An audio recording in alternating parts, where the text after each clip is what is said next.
Good morning sir and good morning to everyone. ITC पर brokerages की राय मिली जुली है, वहीं मारुति को लेकर पॉजिटिव है। संक्षेप में रख देती हूँ दोनों स्टॉक्स पर ब्रोकरेजेस का नजरिया क्या है।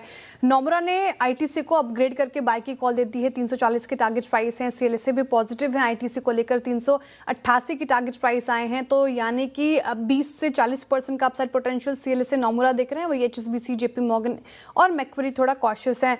नोमुरा ने कहा है कि सबसे खराब दौर अब पीछे चला गया आईटीसी के लिए। सिगरेट वॉल्यूम्स उम्मीद से बेहतर रही है। Q4 तक एबिट रिकवरी की उम्मीद है। सीएलएसए भी काफी बुलिश है। वो कह रहे हैं स्टैगर्ड प्राइस हाइक और नए प्रोडक्ट लॉन्चेस से गैर कानूनी ट्रेड का जो असर है वो कम पड़ेगा और एफएमसीजी बिजनेस काफी मजबूत बना हुआ है। जेपी मॉर्गन, एचएसबीसी और मैक्वेरी सतर्क है। उनका कहना है कि सिगरेट मार्जिन पर टैक्स बढ़ोतरी का असर देखने को मिला है और आगे भी जारी रहेगा, इसलिए एस्टिमेट्स घटाए गए हैं। एचएसबीसी ने फाइनेंशियल ईयर 27-28 के लिए ईपीएस एस्टिमेट 4 से 7% कट किया है।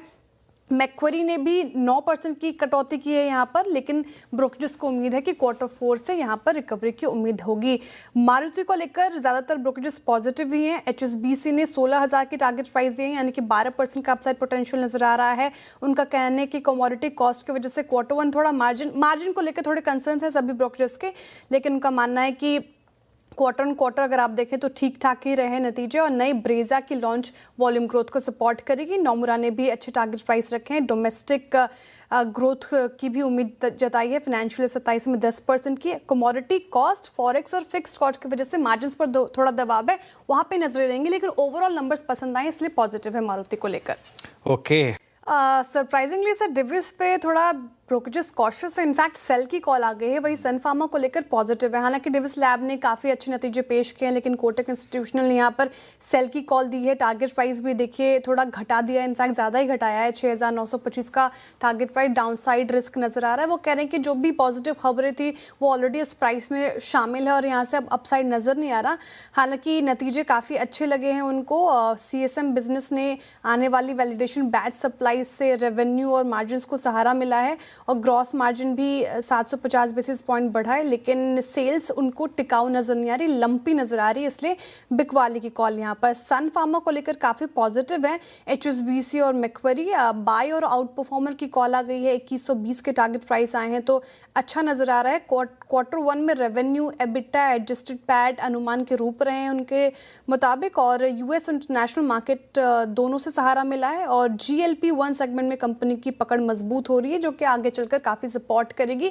तो काफी पॉजिटिव रिपोर्ट सन फार्मा को लेकर। ओके असिस्टेंट पर होल्ड की कॉल आ गई है ब्रोकरेजेस की तरफ से। एचएसबीसी ने यहाँ पर होल्ड की कॉल दी है। 4,610 का टारगेट प्राइस रखा है।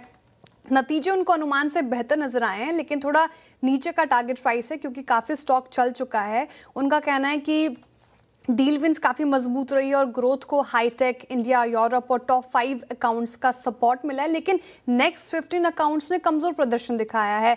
मार्जिन्स तिमाही दर तिमाही काफ़ी कम हुई है और अनुमान से कमज़ोर रही है। उनका कहना है कि यूटिलाइजेशन, अट्रेशन और इंडिया एफर्ट मिक्स में कमजोरी ने मार्जिन्स पर प्रेशर दिया है, इसलिए आगे ज़्यादा अपसाइड नज़र नहीं आ रहा। तो यहाँ पर थोड़ा होल्ड और कॉशियस साउंड कर रहे हैं परसिस्टेंट पर। आपने डिक्सन की बात की, यहाँ पे तो राय काफ़ी बटी हुई है ब्रोकरेजेस की तरफ से। Nomura, JP Morgan, Macquarie bullish हैं। टारगेट प्राइसिंग की तरफ से काफ़ी अच्छे हैं। वो स्टैक आप अपने स्क्रीन पर देख पा रहे हैं।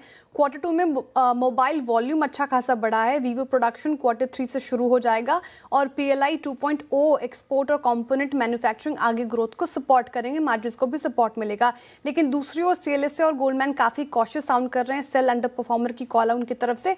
काफ़ी वैल्यूएशन महंगी नजर आ रही है उनको और अपसाइड लिमिटेड नजर आ रहा है। कोटक इंस्टीट्यूशनल ने रेटिंग डाउनग्रेड करके ऐड की रेटिंग दे दी है। PLI 1.0 खत्म होने से फिलहाल मार्जिन पर दबाव बना रहेगा, लेकिन फाइनेंशियल ईयर 28 से डिस्प्ले और कैमरा मॉड्यूल बिजनेस के स्केल अप के साथ रिकवरी की उम्मीद है, इसलिए यहाँ पर राय काफी बटी हुई है। सर इतनी सारी ब्रोकरेज रिपोर्ट थी तो मैं तो खंगालती ही रह गई, लेकिन फिर AB कैपिटल अच्छा लग रहा था क्योंकि नतीजे भी अच्छे थे, चार्ट्स पर भी स्ट्रॉन्ग नजर आ रहा है और जो रिपोर्ट्स आई है वो काफ़ी पॉजिटिव है। टारगेट प्राइस इनफैक्ट बढ़ाया गया है यहाँ पर। तो आदित्य बिरला कैपिटल हमने आज का इक्का में इसको शुमार किया है। जेफरीज काफ़ी बुलिश है और 17% का अपसाइड पोटेंशियल देख रहे हैं। टारगेट प्राइस बढ़ाकर 475 रुपये प्रति शेयर का किया है। Q1 में प्रॉफिट 41% बढ़ा है कंपनी का। NBFC बिजनेस में कम प्रोविजंस और लोअर टैक्स की वजह से अर्निंग्स ने बीट किया है। एसेट अंडर मैनेजमेंट 28% बढ़ा है, एसेट क्वालिटी मजबूत है, क्रेडिट कॉस्ट भी अनुमान से काफ़ी कम है।